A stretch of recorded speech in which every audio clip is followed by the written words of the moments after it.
Thank you for joining me for this exploration of the letters of John. 1st, 2nd, and 3rd John are some of the shorter letters in the New Testament, but they offer to us a window into the Christian community in and around Ephesus at around the close of the 1st century. What becomes immediately apparent as you read these letters is that there has been a rupture in the Christian community.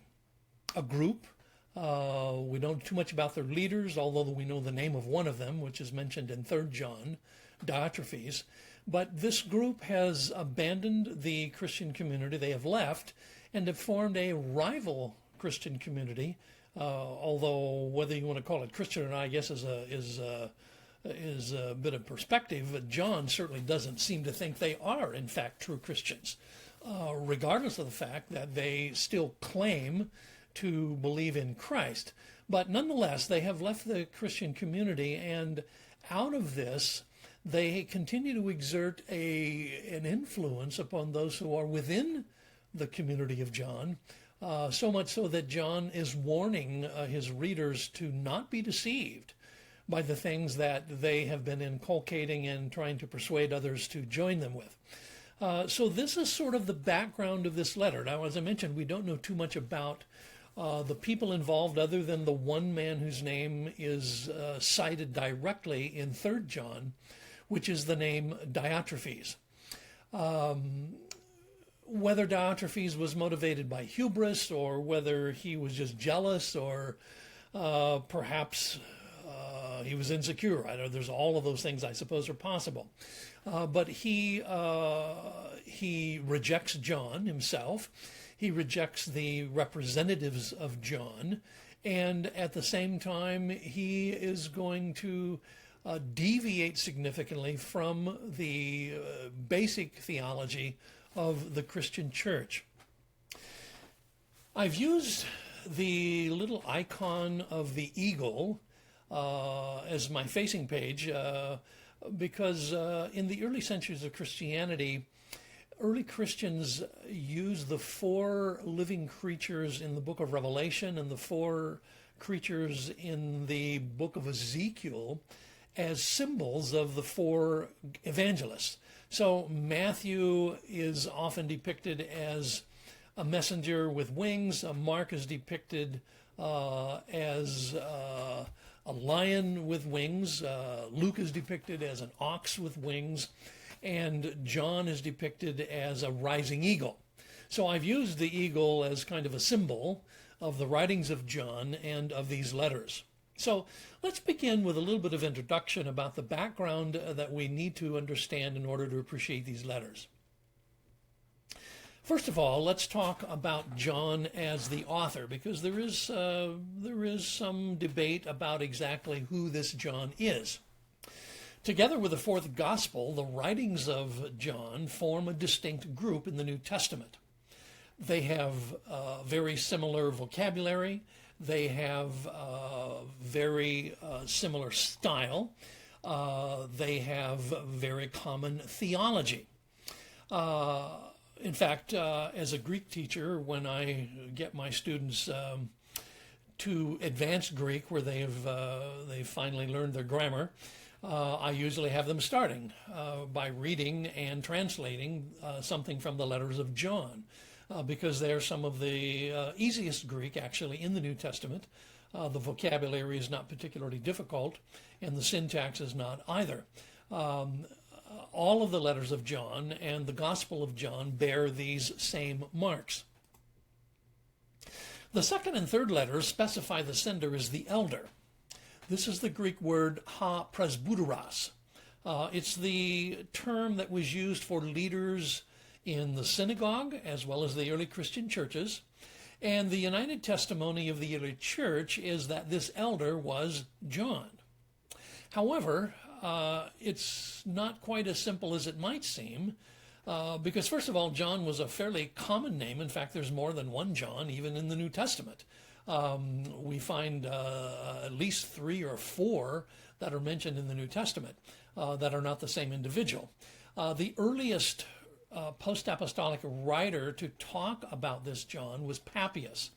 And early in the 2nd century, he is going to call him John the Elder.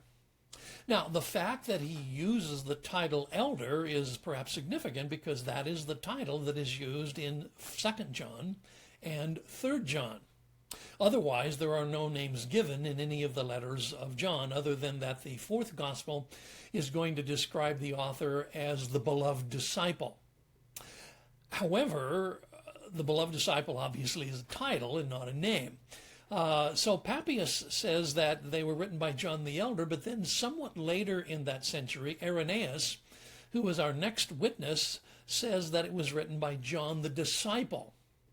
So we have to decide, is John the Disciple and John the Elder two ways of talking about the same person, or are we talking about two different people? And scholars are going to debate that. In fact, they're still going to debate that.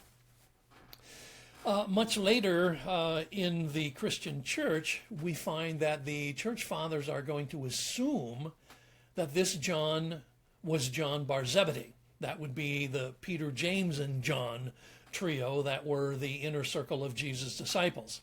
Other scholars, however, are going to read some of the remarks that are made, particularly a remark that says that this John was a priest, and they were not sure whether that sounds like John from Galilee. So in any case, it's still debated, and since he's unnamed in the 4th Gospel, he's unnamed in any of the letters, we're going to have to content ourselves with saying that John is the author of this letter. Still, he is in the very early circle of the leaders of the Christian church. He was a disciple of Jesus. He was an eyewitness of Jesus and his ministry. His claims to being an eyewitness are expressed quite lucidly in the opening lines of the letter. He says about Jesus, we have seen him, we have looked upon him, we have handled him, we have heard him. Now, that language is obviously the language of an eyewitness, but then it is somewhat perplexing, I suppose, to some people that he uses the first person pronoun plural, we. So who is this we? The we could be the larger community of Jesus' personal disciples. And that would be those disciples who made up the 12 apostles, the disciples who were maybe somewhat larger circle than just the 12, but those who travel with Jesus, who were with Jesus for the roughly 3 years of his ministry and were there from the beginning of the baptism of John all the way up through the death and the resurrection of the Lord. Some have suggested that maybe the we here refers to the whole church. The major problem with that is that if you're talking about the whole church, you're not talking about a group which would all have been eyewitnesses. The early Christian churches by the end of the 1st century had many, many people that had become Christians who were not previously disciples of Jesus. So when you look at the language, we have looked upon, we have handled, we have heard, we have seen with our eyes. This is not the language that you can apply to the whole body of Christians at the end of the 1st century. The third alternative is that this is the we of authoritative testimony. This would be what sometimes is called the royal we, where the we actually stands for I or me. And in this sense, you're going to find that when you get to the third letter, 3rd John, he is going to use plural pronouns like us or we, and he's going to use those to refer obviously to himself. He isn't talking about a group, he's talking about himself. So the we of authoritative testimony, at least in my view, seems to probably be the best way to understand this. When he says me, he basically means, when he says we, he basically means I or we. When we talk about the canon of 1st, 2nd, and 3rd John, we're going to have to do a little bit of extended discussion simply because the transition for these letters into full canonical recognition was a little bit slower than for some of the rest of the New Testament. On the plus side, there were very early citations from these letters. For instance, in the little Christian work called The Shepherd of Hermas, which is a document from early in the Christian century, Hermas is going to cite some passages from 1 John. You'll also find that Polycarp is going to cite some passages from these letters. Both the Shepherd and Polycarp are part of what we would call the post-apostolic fathers, and these are the earliest Christian writings outside the New Testament itself. Justin Martyr, who was a Samaritan, but was an early Christian leader and quite a voluminous writer, actually. He's going to cite 1 John, and this is going to be in about the middle of the 1st century. Then Irenaeus is going to cite John. Irenaeus is going to be a little bit later in the 2nd century. And then Tertullian is going to cite from 1 John.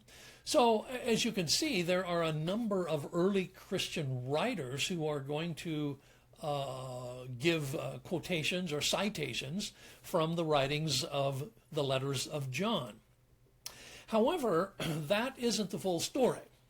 When we get to Eusebius, who is the historian of the early church, this is the early Christian leader who collected the writings of the early Christians and compiled them in what we sometimes call ecclesiastical history. Eusebius differentiates between 3 kinds of early Christian documents. First of all, he cites those which were undisputed, those who are accepted by everyone pretty much everywhere, and that in fact includes most of the texts that we call the New Testament. But there were a few of those texts, about a half a dozen of them, that he names as disputed. Now, he uses a special term for that, a term antilegomena, which basically means they were spoken against. That means that while there were some Christian churches that accepted them as canonical, there were other Christian churches that weren't sure about them, or maybe they hadn't heard of them yet, maybe they hadn't circulated very far. And the fact, of course, that 2nd and 3rd John are quite small, just one-pagers, probably contributes to the idea that they circulated a bit more slowly. In any case, Eusebius includes 2nd and 3rd John within this group called the Antilegomena. Then Eusebius also is going to say there's this 3rd group of writings that he simply calls spurious. These would be writings that claim to be by an early Christian leader, but in fact were not. In the early translations of the New Testament, we're going to find that 1st, 2nd, and 3rd John all appear in the Old Latin translation, which was made about the end of the 2nd century or the early part of the 3rd century. So all 3 of these letters are in the Old Latin, and this is, of course, prior to the later Latin translation that we call the Vulgate. When you come to the Old Syriac translation, however, about the end of the 3rd century, it is going to include 1 John, but alas, it doesn't include 2nd and 3rd John. And then there are a number of listings in the New Testament that we should consider. The earliest would be the Muratorian fragment, which is around the time of Irenaeus in the late 2nd century. This one is going to have all 3, 1 John, 2 John, and 3 John. There is an earlier canon list by Marcion, but Marcion was judged by the church to be a heretic, and his is a very abbreviated list of New Testament documents, so I'm not considering him as a viable listing. But then you also have a listing in the 3rd century, one in the 4th century, and then probably the one that is the single most important would be the canon list of Athanasius. Now, Athanasius is going to compose what he calls, what we call his 39th Easter letter. And in this letter, he is going to list the texts that the Christians consider to be authoritative.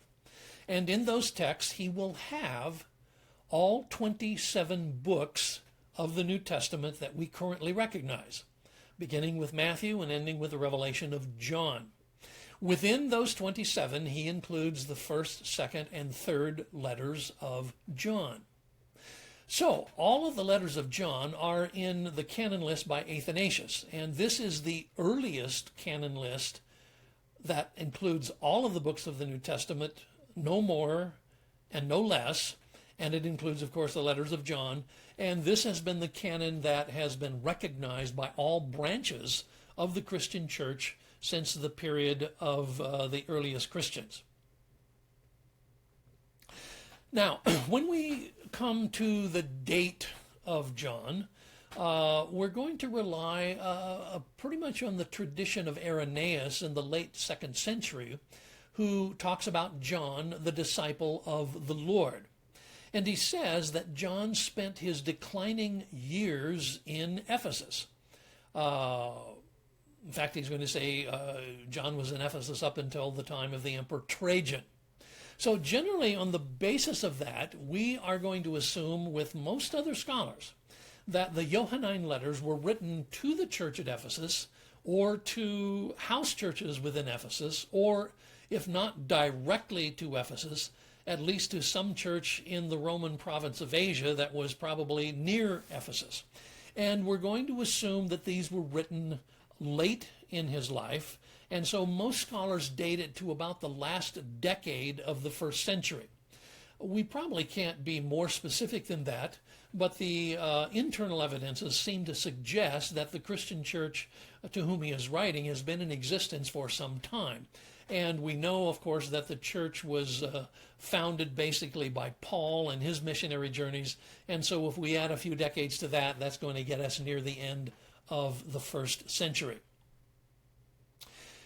Here's a map of the provinces of the Roman Empire, and you can see down in the lower right Jerusalem, which is in Judea. That, of course, is where the Christian movement begins with the apostles after the resurrection and the ascension of the Lord. Then, if you move up the coastline and across to Asia, you will see that the city of Ephesus lies in Western Asia, just a little ways from the seacoast. It's not right on the sea, but it is pretty close. It has a seaport that is very closely connected with it, and this would be the area of which we are talking in this series of lectures. This, incidentally, is the Ephesian Amphitheater.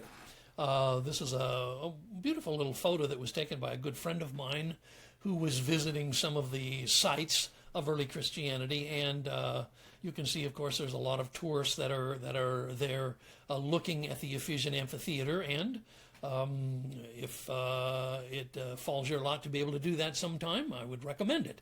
Have a visit. Ephesus is open for visitation from the public, and this is the amphitheater that would have been there in the time of Paul's visit, as well as the time of John in his declining years at Ephesus. One of the things that is so important for reading these 3 letters is to recognize that there was this rupture in the Ephesian church. This group, who is promoting a new version of Jesus, has abandoned the Christian community in Ephesus. And this is very clearly stated in the 2nd chapter. And if you look, if you want to look at one of the English versions, I'm going to read from chapter 2 and verse 19, where John says, "They went out from us, but they were not of us. For if they had been of us, they would have continued with us. But they went out, that it might become plain that they are not of us." It's obvious from this passage, of course, that this group has severed fellowship with the community of Christians in Ephesus. However, from other things that are stated in the letters, it is still obvious that these people who have left are attempting to exert an influence upon those who are still within the community. And so this would be why John would warn his readers, don't be taken in by this, don't be deceived. And so much of what John has to say in this letter First John, as well as even Second and Third John, are instructions for the church, warnings for the church, advice for the church, how they ought to behave themselves, and how they ought to distinguish between what is a true Christian and what, in fact, is some sort of distortion of Christian thought. John does not hesitate to label them as from the world, and he identifies them as having a worldly mindset. They are not of the Father. They are not of God. They are from the world. At this point, before we actually get very far into these letters, I need to say a little bit about reading someone else's mail. Reading someone else's mail from the distance of a couple thousand years creates some special challenges. And we need to remember, of course, that these texts of the New Testament are not written to us in the 21st century. They were written to first century people and first century congregations. I would, of course, say that these documents were written for us, which is why the early church circulated these kind of texts among themselves. They considered these texts to be for the whole church, but specifically they are written to situations that arise in particular locales. Because of that, the writer could assume certain shared information that was not available to a later reader. That sometimes creates ambiguities in the text.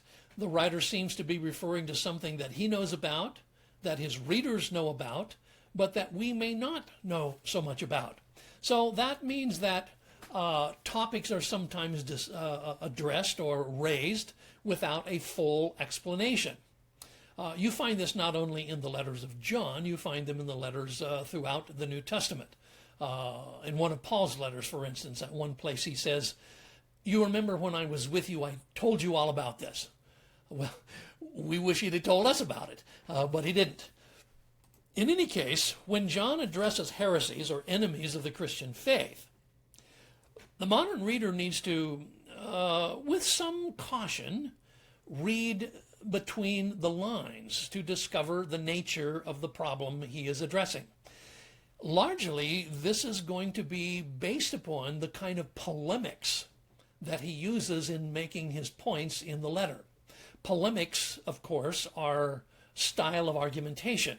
So depending on the kind of vocabulary he uses, the phrases he uses, these will help us understand the profile of the people and the heresy that he is writing against. In fact, in 1st, 2nd, and 3rd John, we will meet some very critical vocabulary that talks about this very kind of thing. As we attempt to discern an ancient author's goals in his writing, there are a number of pertinent questions that we need to ask ourselves. One, what does he include? Of course, that's the easy part. We can read that in the text itself. But then we may wonder what he has left out. In other words, because of shared knowledge between himself and his readers, he doesn't always go into full explanations. And are there any indicators that might let us know something about those things that he doesn't talk about? Another question would be, what does he emphasize? Now, there is, in fact, more than one way to create emphasis in a text. You can do that by emphatic vocabulary, but you can also do that by repetition. And in fact, that is what is going to happen in the letters of 1st, 2nd, and 3rd John. There are going to be certain themes that are underscored because they keep coming up. He's going to talk about them at the beginning. He's going to talk about them in the middle. He's going to talk about them near the end of these letters. Also, are there any events that he links to what he is saying? In this case, we have at least one important event, and that is that there is a group that has left the Ephesian Christian community. Much then of what he says in this letter, 1st John as well as 2nd and 3rd John, is going to be directed toward that event. So we want to look at what he clearly states, but we also want to see if we can discern something that he might imply by the argumentation that he uses, or as I mentioned, the polemics in his letter. Here are some rhetorical clues to this group that has left. There are two kinds of phraseologies that John is going to use to describe them. One is going to be this phrase that you're going to find several times in the book of 1 John, and it is the phrase, if we say. In fact, some translations of the New Testament are going to use the word claim, if we claim. So John is going to say, if we say we have fellowship with him, then this is the way we ought to be behaving ourselves. If we say that we are without sin, then we have a problem, John says. If we say that we have not sinned, we're just not telling the truth. We have, in fact, sinned. If we say that we are in the light, but in the end we show that we hate our brother, then how does the love of God dwell in us? So all of these are claims that seem to be claims that the departing group make. They claim to have fellowship with God. They claim that they are without sin and that they have not sinned. And they claim to be in the light, but in fact, they have split the Christian community. So out of that, then, John is going to use this second phrase, which says, anyone who either says or does certain kinds of things. And then this becomes part of their profile as well. Anyone who loves the world. Now, when he says anyone, he has some particular anyones in mind, and it is the anyones who have left. But if anyone loves the world, if anyone does not do what is right, if anyone does not love, if anyone hates his brother, and then there is a very specific statement, if anyone has material goods, and he sees that his Christian brother or sister is in need, but he doesn't have any pity on him, how can he claim to be a person of love? If anyone does not believe God's testimony about his Son. One of the problems, as we shall see, is that this group that has departed have developed some original ideas about Jesus that were not part of the theology of the early church. And finally, in 2 John, if anyone runs ahead, that means they are running ahead of the testimony of the apostles.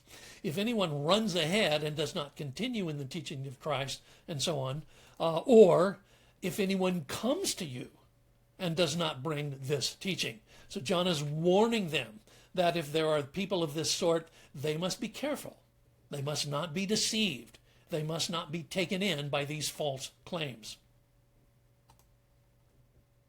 So, while claiming to know Jesus, and while insisting that they were in the light, the group that is left are compromising Jesus as the Christ, or Jesus as the Messiah. They are going to develop sort of their own version of Jesus. For one thing, they're going to refuse the idea of the incarnation. They're going to refuse to acknowledge that Jesus was a real human being. Now, a bit later, I will get into why they may have come to that kind of a point of view. But at least at this point, it's clear from John's writings that this is something that they don't accept. It's a blunt denial, John says, of God's testimony about his own Son.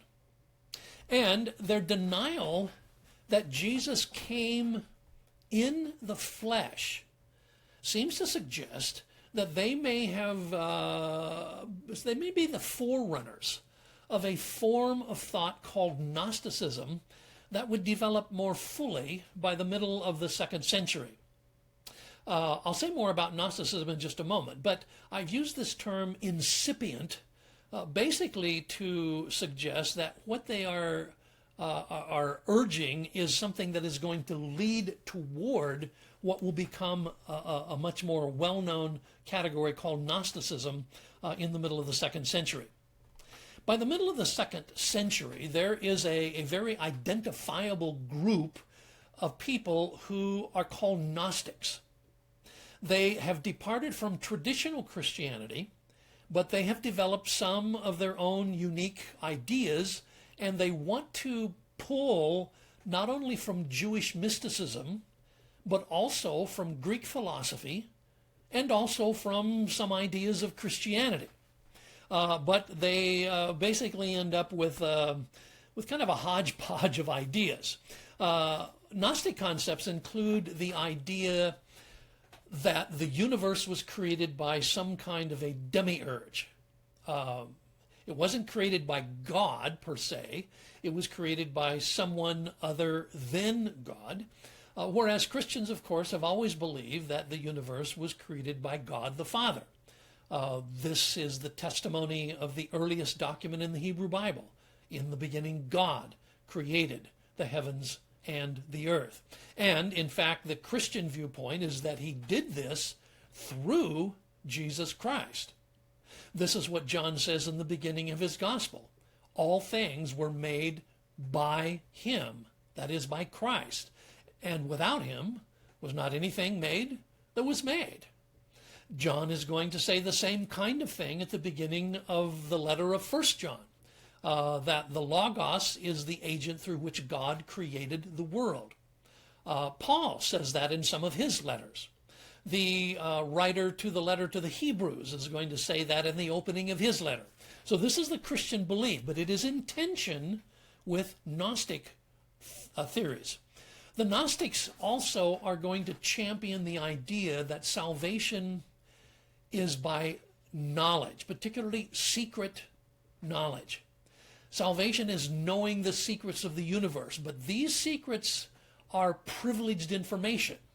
You can only get access to them by certain initiation rituals, by certain sort of being on the inside of their group, whereas for early Christians, salvation is open to anyone. Salvation is by believing in God's Son. You don't have to have some special inside track. You just need to accept Jesus as the Messiah and the Lord, believe in his death and his resurrection, and you are part of the believing Christian community. So, whereas the Gnostics champion a kind of secret knowledge, the early Christians champion the idea that what they preach is open and plain to everyone. Gnostics also had this idea that the spiritual person is exempt from moral law. Now, that may sound like a pretty wild idea for someone who claims to be religious, but there is a reason for that, and I will get into that in just a few moments. But the spiritual person doesn't have to worry about transgressing moral law, whereas early Christians, of course, have all kinds of behaviors that they do not do.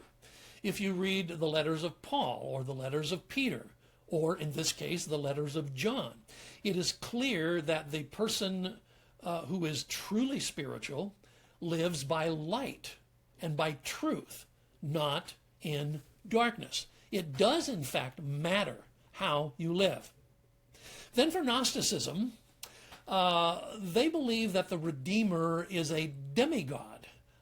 He is a spirit being, and he is not fully human. Whereas Christians, of course, from the beginning have believed that the Redeemer is God's Son who became incarnate, who, in other words, took upon himself a real human nature. So Jesus, as God's Son, is both human and divine. He is, as we sometimes say, the Son of Man and the Son of God. He is the Redeemer who is fully human, fully divine. Now, one more important feature that I want to talk about with regard to the letters of John is his literary structure. In the Western world, we tend to structure things in a very linear fashion. We move from point A to point B to point C to point D and so on. In fact, that is the way some of the New Testament documents proceed. Paul's writings, for instance, are very logical in this way. Paul uses what we would call syllogistic logic. If A is true and if B is true, then C is the conclusion. John, on the other hand, is not going to do that. John is going to use a circular kind of structure in which he is going to take certain themes and repeat them throughout the cycle of the letters. And the three themes in particular that he's going to emphasize are Christology, which is to say the identity of Jesus, morality, the way that Christians ought to live and behave themselves, and love, the way that Christians ought to demonstrate their love, the love of God for them that is expressed in their love for each other.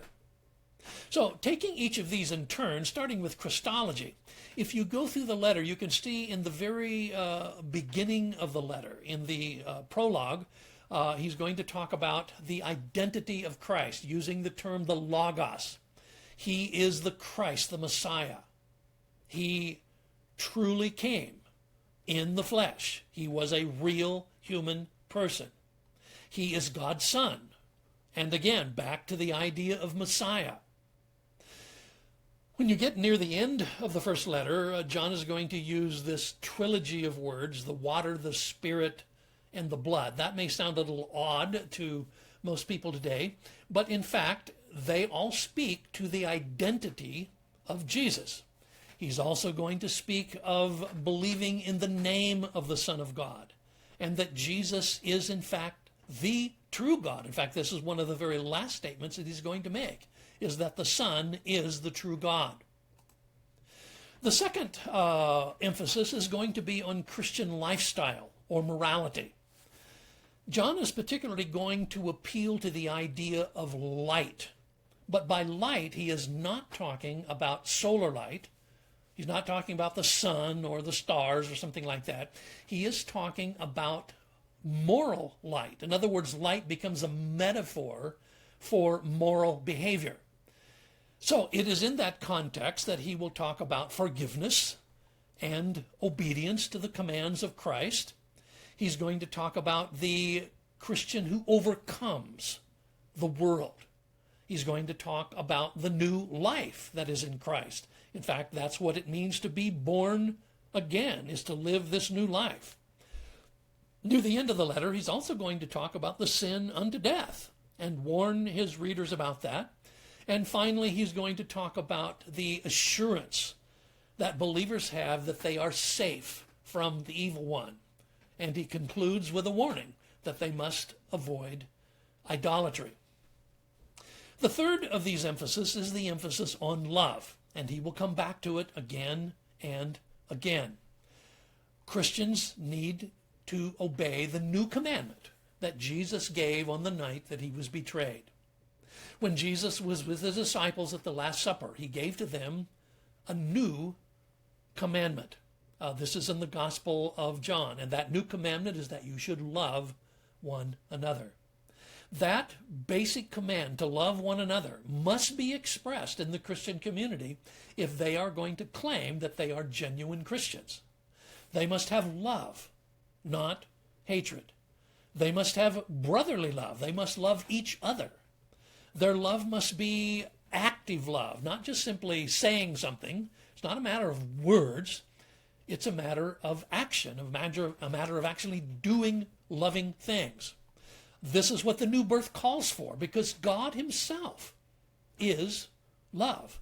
And this love is expressed in obedience and faith. So, as John works through his material, he's going to come back to these three big ideas: the idea of the identity of Christ, the idea of how Christians should live, and the idea of how they ought to be people of love. With that in mind, then, I want to go to the actual prologue of 1 John. The opening lines in 1 John are going to have some of the same vocabulary and themes that you find in the beginning of the fourth gospel. There's going to be the ideas of the Logos, the idea of life, the idea of the Logos as the agent of God's creation. So the writer is going to be speaking as an eyewitness to Jesus. In fact, in the fourth gospel, when you get down to chapter 1 and verse 14, it's going to say, "We saw his glory." That is the testimony of an eyewitness. We saw his glory. Here in 1 John, you're going to find the same kind of thing. He's going to talk about himself as an eyewitness of the Logos who was with the Father in the beginning, but has been revealed to us. Now, he is going to use the term Logos as was used in the Gospel of John. The first line in the Gospel, of course, is "in the beginning was the Logos." And the Logos was with God, and the Logos was God. Here in the letter of 1 John, he's going to say something very similar. "We proclaim to you the eternal life which was with the Father and was made manifest to us." So the Logos is in fact life. And if we are to have true fellowship with the Father, then that fellowship must be based upon the fellowship that is between the Father and the Son. Our Christian fellowship is in fact grounded in the relationship between God the Father and Christ Jesus, his Son. And this Son is who was made visible in the incarnation. Theologically, we use the word incarnation today to refer to the fact that Christ came in the flesh. In fact, this comes from a Latin expression which means in flesh, incarn, which means in flesh. But John is much more specific than just that. He's going to say, "This is the Logos which was revealed to us, whom we have heard, whom we have seen with our own eyes, whom we have touched, whom we have handled." This is the word of life. So John speaks as an eyewitness, and this eyewitness of the humanness of Jesus is going to be very important against the background of incipient Gnostic ideas which deny that Jesus was a real human being. So the opening of 1 John resonates with these ideas that are in direct conflict with this emerging Gnostic thought that has been adopted by those who have left the community. Now, one of the challenges of profiling Gnosticism is that until we discovered some texts about a century ago, we only knew about the Gnostics from secondary literature. The Gnostics are mentioned in the writings of the post-apostolic fathers. But until relatively recently, in church history at least, we didn't actually know what the Gnostics themselves were saying. We simply knew what early Christians were saying that they said. However, about the middle of the last century, scholars discovered in Nag Hammadi, Egypt, an assembly of ancient texts that go back to about the mid-2nd century. And these are all Gnostic texts. Some of them have become quite well known, even to the average layperson today. You may have heard of the Gospel of Thomas, or the Gospel of Judas, or the Gospel of Philip, or the Gospel of Mary Magdalene, those kinds of texts. And so it is with the discovery of these texts that we are now able to actually look at Gnostic ideas in a more direct way. Up until that time, where we're simply dependent upon mentions of them by others.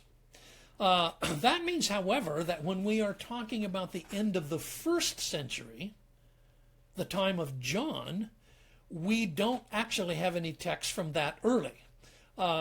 So probably what we should recognize is that in the time of John, there is a gradually emerging vision that eventually will morph into Gnosticism a few decades later.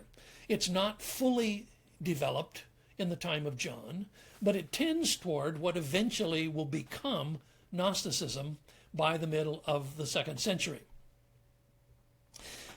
The vision of the Gnostics was basically drawing from kind of an eclectic assortment of religious and philosophical thought. They did draw from Christianity, but they also drew from areas of Jewish mysticism. They also drew from areas of Greek philosophy, particularly the idea of Greek metaphysical dualism. Now, Greek dualism may not immediately register with you, but basically it is the idea that the universe is made up of two stuffs. There is spirit and there is matter. But what is particularly important is that spirit is considered to be all good. Matter, on the other hand, is considered to be all evil. And so when it comes to the identity of Jesus, if Jesus is both spirit and matter, of course, this produces a problem for this Gnostic way of thinking. The incarnation, at least as Christians have always thought about it, is virtually impossible. Jesus can't be both all good and all evil at the same time. And so Gnosticism has a goal of trying to attain secret knowledge. In this secret knowledge, which is known only to those who are initiated into it, in this secret knowledge, you will be able to escape the material prison of the body, and you will be able to achieve an existence in the heavenlies, a purely spiritual existence. That doesn't seem to leave much room for things like the resurrection of the dead. It is a very non-material way of looking at the afterlife. And so the Gnostics had to develop some solutions to the Christian idea that Jesus came in the flesh.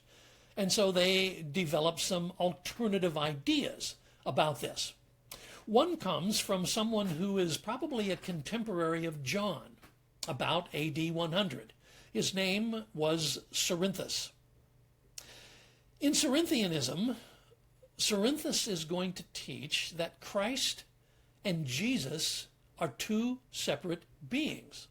Christ was divine. Jesus was human. Jesus was in fact born as a normal human being, the son of Mary and Joseph. It's to the point, obviously, that in this way of thinking, Jesus was not born of the Virgin Mary. He was born in a very natural way.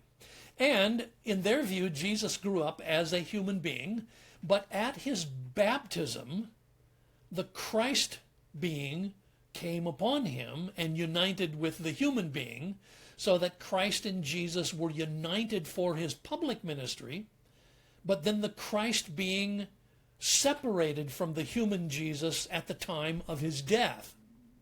There's actually an ancient story that's passed down in the early church about Cerinthus.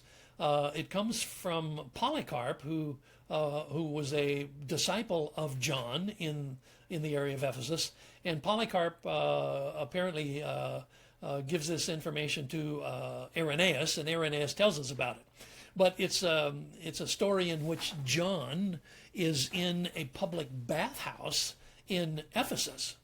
So he's sitting there in the water, and he sees on the other side of the bathhouse this character by the name of Cerinthus. And John arises and says to his companions, we've got to get out of here because this place is probably going to collapse under the judgment of God. That heretic Cerinthus is over there. So obviously there's tension between John and this character by the name of Cerinthus. Another idea comes from a Greek verb that is pronounced as dekeo. It is the Greek verb to seem. And from this we get the idea of docetism or docetism. By the late 1st century, some were advocating that Jesus only seemed to be a real human being. What was apparently his body was in fact an illusion. Christ was, I guess if we would put it in modern ways, it was more like a hologram, but he wasn't a real human being. And so early post-apostolic writers are going to contend with this idea of docetism as well. As you work your way into the 2nd century, toward the middle and the end of the 2nd century, Gnostics will have developed the idea of the pleroma, the idea that Christ was only one of a series of intermediate beings between God and the world of humans. So Christ was not fully God, but he wasn't fully human either. Now, that idea of the pleroma probably doesn't interact with the ideas of John in this first letter. But that is at least where it is tending as Gnostic ideas try to come to terms with how they're going to understand Jesus and at the same time embrace Greek dualism. One of the features of developing Gnosticism was its belief that Christians were exempt from moral law. Now, as I mentioned earlier, that may sound odd, but basically if you separate spirit and matter into these two sort of almost watertight categories, then the real essence of you is your spirit, which the Gnostics believed was a divine spark that came from God. But it is imprisoned in a material body, and the body itself is evil. However, the spirit is not responsible for the body. The body does its own things, and the spirit cannot be held accountable for that. So it's in that sense that Christians are free or exempt from moral law. At least that's the way the Gnostics would put it. And so John is going to combat this very directly in this letter by focusing on the importance of light as a moral category. We who are Christians are walking in light. That means we must behave ourselves as Christians. God, in his essential nature, is holy. And so when John says that God is light, it means moral light. God is righteous. He is holy. And anyone who claims to know God must in fact reject the works of darkness. True knowledge of God requires a rejection of darkness. So this claim, claim to be beyond good and evil, so to speak, which incidentally is a category that some modern philosophers have come to as well. But this claim to be beyond good and evil is a fallacy, and it must be rejected. So Christians must have moral transparency. They must walk in the light. They must be willing to pattern their lives after God's moral character. It does, in fact, matter how you behave yourself. And you cannot simply say, well, my body did that, but that wasn't me. Yes, it was you. And so John is going to emphasize that this kind of openness is what makes possible true fellowship with other believers who share the same moral transparency. If all of us are open, if all of us are willing to be morally open and morally above board, then we have the capacity for fellowship with each other.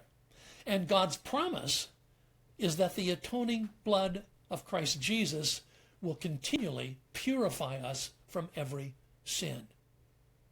Now, in closing today's lecture, I want to take just a moment to talk about this word katharidze, which is the present indicative active tense of the verb to cleanse. What is important is that you notice John does not simply say the blood of Jesus has cleansed us, sort of past tense, but that it cleanses us or purifies us. Now, the present indicative tense of a Greek verb has a durative nuance. In other words, something that is going on.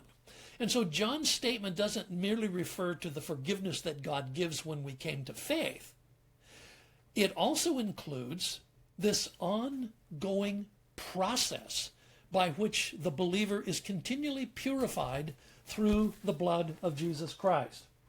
And so John is going to say, if we say we have fellowship with Christ, but we walk in darkness, we're lying, and we're not practicing the truth. But on the other hand, if we walk in light, that is moral light, we have fellowship with one another, and the blood of his Son purifies us or cleanses us from all sin. So this introduction gives you a little bit of the background of the letters of John and where he's going to go in these letters. And as we have already said, he will be coming back to these major themes as we work our way through the letter.